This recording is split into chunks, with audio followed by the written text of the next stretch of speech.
Hey, what's up, guys? In this video, we're going to talk to you about travel. We're going to talk to you about how to eat well while you travel, how to work out while you travel, and how to make it so that when you travel, it doesn't disrupt your progress in getting six-pack abs. So Mike, start us off here. Why is it so important that guys learn about how to eat well and how to work out when they travel?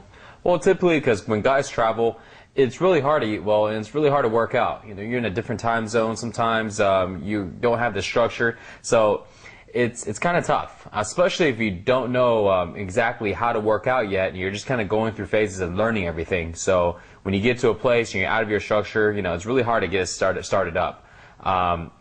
And also, without a structured routine, you go back to old habits, and you'll find that you start, you know, picking up on the old habits of eating, the old habits of kind of not working out and trying to, you know, plan, this big workout instead of just getting it in when you can. And all of that can lead to getting you off the structure. You're not going to be following the phases like you do, so you're going to start losing muscle. You'll probably start gaining more fat. A lot of guys typically do when they, travel. And, then your abs are going to slowly disappear. The longer you're out there, away from home, the worse it is. Definitely. So real important for guys to learn about. So let's talk about some situations which commonly arise in travel which can make eating well and exercising so difficult. What are some situations that guys really have to learn how to deal with? First thing is if you fly a lot, because when you're flying, it's really tough. If you are trying to work out in a place that you don't have a gym membership to, or trying to eat healthy foods and sticking with the zero willpower eating system when you don't have a kitchen, trying to maintain like a normal sleeping schedule or just a healthy sleeping schedule of getting enough sleep. Another one I think is negative social situations. A lot of times when you're traveling and maybe for work or vacation, but when you do, you're probably not by yourself and you're going to be around people, and you got to learn how to deal with that. I think the most important is just because you don't have that structure, you just don't really know exactly when you're supposed to drop what you're doing and get that workout in. So those are going to be things that you're going to be running into that's really tough to deal with. Definitely. I think first thing we can talk about is flying. Yeah. With flying, one thing is, airports are boring. You got nothing to do there. Oh, believe me, I know that. And so, first thing people do is, well, how can I make this fun? So, when I think about fun, I think about, getting down, having a couple of drinks, relaxing. So, you kind of know where I'm going on this, right? Try to stay low or just cut out the alcohol, because if you fly a lot, you're gonna find that you may be drinking a lot also to kind of make the time pass. But that's gonna lead to the overeating, the over drinking, liquid calories. It's just no good. Buy water. Buy a big quantity of water, so this way you can drink before the flight. So this way you can fill yourself up, and instead of trying to consume yourself with alcoholic drinks. And a lot of times when you're in the airport and you're hungry and you don't have much time, it's really tough to eat good foods. At this point, pretty much just kind of see what you have available. Sometimes it may be tough in the airport, maybe a small airport you told me about when you're there wasn't much to choose from. Yeah. All right, just stick with what's best. Remember, low fat, low calories, low sugar. Look at the menu, see what matches the best, and just go with what you can. Definitely when you're hungry. But a lot of times what somebody can do beforehand, because if you're going to be hungry and you're going to be sitting at the airport for a while, you can maybe try to prep some snacks, something you don't need a refrigerator, and you can bring in your backpack. Or what I like to do is actually bring a meal replacement. Meal replacements are basically powders. They're similar to protein powders, but they have more vitamins and more carbohydrates and fats to where it matches just like an essential meal. It has all the components of an essential meal. And you can get them in these little packets. You just tear it open, put it into your shaker, add some water in it, you shake it up, and then now you get a full meal. So you just drink it, and it gives you all the nutrients you need. Yeah. That I think is probably the easiest. Yeah, definitely. Instead of trying to bring a big protein or something like that. So I think that's one of the best things to do probably for flying. Yeah, and I think if guys do that and kind of prepare something in advance and realize they're going into kind of a very dangerous nutritional situation, it'll tremendously help you, because I can't tell you about how many times I've had like a 3 or 4 hour layover and I'm bored, so I go and have a few beers, and that's bad by itself. So, yeah. But now I'm bored and I'm kind of drunk, so my willpower is totally gone. So now I just go eat some junk food because I'm really bored and I have nothing else to do. And before I know it, it's like a real nutritional disaster. Well, and you feel like crap the next day, from the drinking and from all this food. I mean, probably going to be having diarrhea. Your stomach's going to be just flipping out. Yeah, definitely. So there goes 2 days out of the week. Yeah, and it really affects you because, you know, like you're already dehydrated from the junk food and the drinking. Then you get on the plane, which dehydrates you more. So you get on, you land, you feel like you got your ass kicked. So yeah, you don't work out for 2 days and just start your trip on a real negative note. So really important not to do that and avoid those bad situations while flying. Okay, so let's cover another area which guys typically have a lot of problems with, which is getting in the workouts in a new city where they don't have a gym membership. What can guys do to work out even when they're not a member of the gym when they're in a new city? Easy. You just do body weights. Body weight exercises, if you look in the program, you'll see that there's a lot of different days where you have functional body weight exercises. You don't need any equipment. You don't need really a lot of room. Pretty much like a typical hotel room has more than enough room to do those exercises. But a lot of times if you stay in a motel or a hotel to where, you know, most of the time I think they have at least some basic gym. You know, it may not be fancy. A lot of times you'll see they have a couple machines here and there. If they have a set of dumbbells or a little small dumbbell rack, you can just do exercises that require just the dumbbells. Because if we look at the program, you'll see that you can probably do about, I'd say, at least about 70% of all the exercises with just a pair of dumbbells. You know, they have to be probably kind of pretty heavy or maybe adjustable, and maybe a flat bench. And pretty much this way you can stick with the program. This way you can't really find an excuse, oh, you know, I don't have my, you know, big gym membership and I don't have this and that. Man, you can stick with the most basic things because, you know, the exercises are simple and that's how it's kind of set up to be. But I think if they do have maybe transportation to a gym or have a gym close, I think one of the things you can do to make it easier, though, and to make sure you can actually do your full workout and not have any lapse time in this program, is just get a temporary gym membership. If you're going to be in the place you're going to stay for maybe a little over 3 weeks, I think it's definitely worth it. A lot of gyms, they have short-term memberships for people that are out of town. If you talk to the sales counselor and you're nice to him or her, you might even get it to where they can give you a 1-week pass or maybe a 2-week pass. Something like that would be perfect, and you don't have to have you don't have to be afraid of going somewhere with a lack of equipment.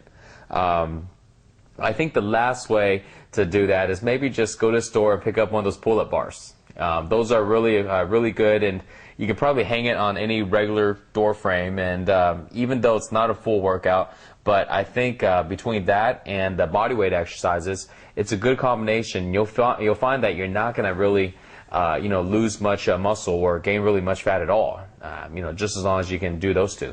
Yeah, definitely. And, there's really challenging workouts you can do with body weight alone or with just simple dumbbells. Right. So I'd encourage you to go into the exercise vault and review those body weight exercises and the dumbbell exercises before you go. Okay, so let's talk about how to eat healthy in a new city where you don't have your own kitchen and you don't have your usual routine of buying groceries. Mike, how can guys do that? Well, you can get a lot of foods at the grocery store that doesn't require refrigeration. Let's say oatmeal. You can just put oatmeal with water into a bowl and just heat it up in the microwave, and there you go. You got your carb source. There's a lot of different types of canned meats, canned tuna, canned chicken. There's even different types of maybe healthy beans or chili and things like that in a can. Just make sure you have a can opener or pick one up at the store. You can go with certain breads, just whole wheat breads. You'll go with whole wheat tortillas or something like that. Different types of fruits. You can tell most fruits you actually don't need refrigeration. Apples, oranges, bananas, things like that. I think one of the best things would be to get your protein source off. Besides canned fish, you may get tired of eating it 5 times a day, is just go with some protein powder. You hear me talk about protein powder not being really necessary for you to stay in good shape and use that as a protein source. But in this situation, when you're traveling, it's actually a really awesome alternative. Doesn't take much, but just a shaker and water. And you can just go to a store, maybe pick up some protein powder, and that can probably last you for at least a good week or so, probably a lot longer. So I think that's a good alternative to get foods without having a need a refrigerator. Definitely, yeah. So what would you say to a guy, because I know like one reason why I didn't do this in the past was I didn't have a car. Yeah. So I would have to like take a taxi to the grocery store. So that kind of stopped me in the past just because I was kind of hesitant to spend the money on the taxi. What would you say to the guy in that situation to encourage him to do it?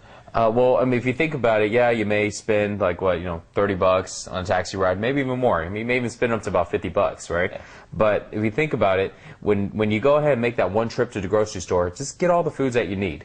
And if you look at the amount of money that you're going to save by having your meals there versus going out to eat, at least 3 meals a day, you're going to make up the difference, by much. You actually save a lot more money. Plus, you're going to eat healthier. Yeah. So, yeah, definitely invest the money, and take that taxi if you have to, so to get the foods you need. It's gonna help. Definitely, yeah, because I know what I would do if I didn't do that is I would order room service, which gets really expensive really fast, and it's typically not real good for you. Exactly. When it's late at night and you're hungry, and man, you're not going to go call a taxi and go to a grocery store then. You're just going to dial the number, bring me this and that, and then before you know it, the foods are going to be bad too, and you're going to spend a whole bunch of money. Yeah, definitely. You know what? But now, nowadays, there's a lot of hotels that have kitchens, or, basic cooking stuff. And if you do have a kitchen, then it would be so easy because you can still go to the grocery store, but now all you have to do is just buy exactly the same foods you ate at home and then create your zero willpower, eating system, and still do the same thing just like if you did at home. You can even you can probably plan ahead of time and then bring some Tupperwares with you. So let's say if you're going to eat 5 meals a day and you wanted to go ahead and prep, let's say just 2 or 3 days, then you can bring about 10 or 15 Tupperwares. Doesn't take a lot of room. And there you go. You got your Tupperware set up, and you don't have to eat that at all. So that would be perfect. Yeah. And that's actually what I did. On this trip, exactly what I did. I went ahead and bought everything I did, and I felt like I'm eating just at home. I have everything available. Yeah, and if you're staying at a friend's place, that's the best possible alternative. Just to have your Tupperware ready to go. Yeah. It's just like nothing's off, just like you're at home. Yeah, exactly. Okay, so I know like one thing which I struggle with when I travel, I know one thing a lot of other guys struggle with is the sleep schedule. Especially, when you're traveling across different time zones with jet lag, I know it can be kind of tough. Yeah. What would you say to those guys to get back on a good schedule which is going to support their abs? Well, you got to get on the right schedule as soon as possible. Sometimes you can't help it when, when the plane lands at like, 6 a.m. or 5 a.m. or just some different time. But, just get on the right sleeping schedule as soon as possible. Because remember, sleeping is just as important as the working out part and the nutrition part. If you don't get to sleep, your muscles don't recover. And, basically you're breaking more muscle down than you're building. And so you're going to lose muscle, gain fat. Just get minimum of 6 hours. Okay. I mean, you're going to be on a different structured daily routine now because you're maybe on vacation or traveling for work.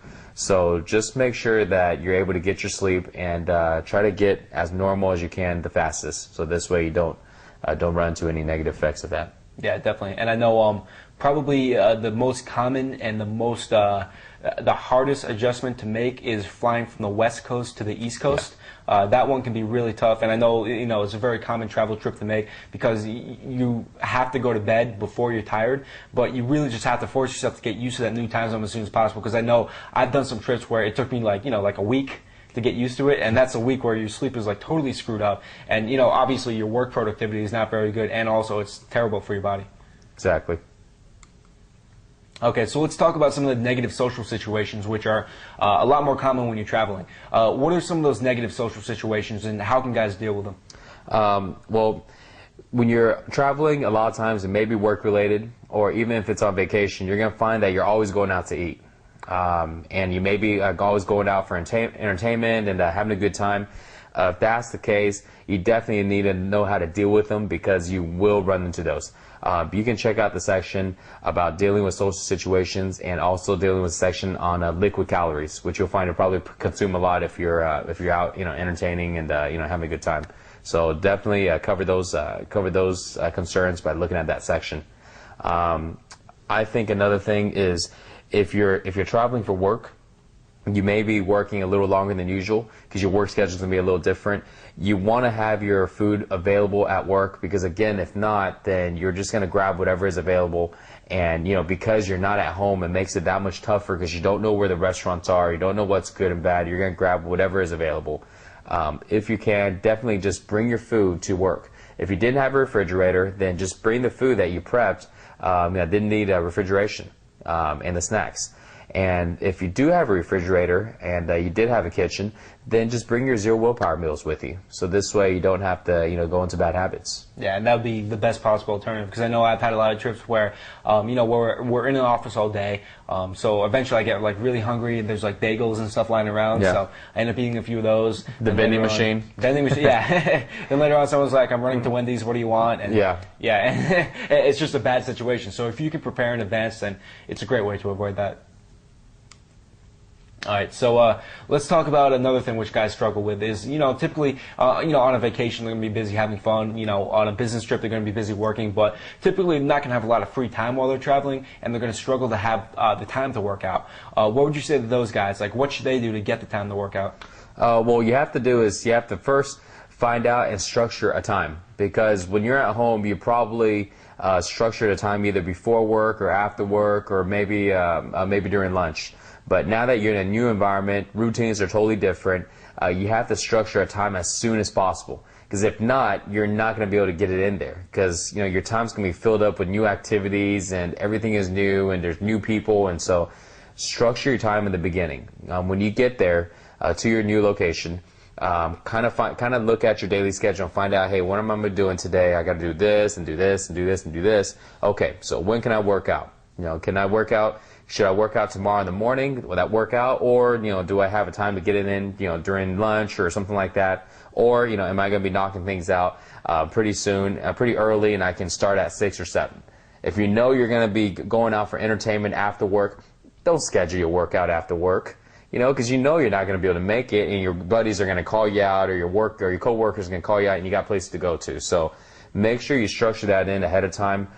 So this way, you can make it there, and then make it realistic. But also, a lot of times I run into guys telling me, well, hey, I'm so busy, I'm on vacation, everything is new, and I don't have the time.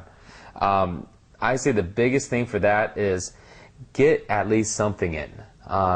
Even if you get 10 minutes of workout in, like doing phase 4. Phase 4, they have a day to where it's functional cardio day. The workout's 10 minutes. You don't need any weights. You don't need anything. All you need is just a little bit of room, and that's it. Even if you do that, it's a lot more effective than not doing anything at all. And guys, it takes 10 minutes. Okay, so there's no excuse for time. There's no excuse for I don't have the weights or anything. And I guarantee that's going to keep you in much, much better shape than if you decided to just get in that one workout out of, let's say 5 days. So I think that's what they can do as far as solving how to work out, because it's really difficult in the beginning. Yeah, definitely, and I think that's a key point that you brought up too, because I know one concept we've been talking about lately is momentum. Yeah. And keeping the momentum going. And I know if you just don't do anything for the entire time you're traveling, that's a huge momentum stopper, and it's going to be very difficult to start back up again once you get back. And who knows, maybe you won't start back up, and all the work you put in is going to be lost. So keep that momentum going. At least do something, even if you can't do the full workouts. Yeah, I agree. Okay, so I think we covered some of the major difficult situations. Mike, what are some action steps that guys should take if they have a trip coming up, or they have a trip that they know that they're going to be going on? What should they do in advance to make sure that it's going to be a good trip? Well, if you have a trip coming up pretty soon, or the times, you definitely want to go ahead and find out if there's a gym around there. Find out if they have a gym at the hotel you're staying at, or the motel, or if you're staying at a buddy's house. Find out if there's a local gym that's in that area, and if you have a membership to there. I'll say that's the first thing. Second thing is the nutrition part. Find out if they have a kitchen, if they have stovetop, and find out if they have kitchenware available. You may need to pick some up if they don't. If they have basic things like microwave, toasters, things like that. And if they don't, then you need to go ahead and plan for other things. Basically, you need to make sure you have a grocery store close to there. And if not, find out where it's at. So you need to make sure every step of the way, you got everything kind of planned. Because the last thing you want to do is go there and just wing it. And go there and just I'll figure it out when I get there. Because before you know it, it's going to take you at least a few days to figure it out. And if your trip is like 4 days, well, then you just went through 4 days of trashing out. And a lot of guys go, well, I couldn't do anything about it. Well, it only takes, probably takes about 30 minutes to pre-plan, look up the internet, and just plan these things out ahead of time. And once you get used to it, it becomes very easy to do that. I would say do that definitely, and you probably want to do it as soon as possible, as soon as you know where you're staying. And a lot of times, sometimes when guys travel, they have a choice of where to stay. And this makes it really easy. Find a place that has a gym. Find a place that has a kitchen. I did that the last time I traveled. And I actually had a full kitchen. And I had to choose. This is funny. I had to choose between a nicer hotel, that didn't have a kitchen, or one that wasn't as nice. It wasn't, bad. It was just, it could have been better, but had a full kitchen. Yeah. You know what? I went with the kitchen because I knew that who cares if I laid on a nice silky bed and everything? I'm gonna eat like crap all day long. So yeah, exactly. Plan ahead of time. Yeah, and I think really an ounce of prevention is worth a pound of cure here because don't do the thing everybody does and get yourself into a terrible situation and figure out like, oh shit, what do I do now? Yeah. Like figure out in advance how to get yourself in a place near a gym and in a place that has a kitchen, and things are going to be real easy on you. Exactly. Okay, so that's it for travel. Join us in the next video and we'll talk more about diet and nutrition.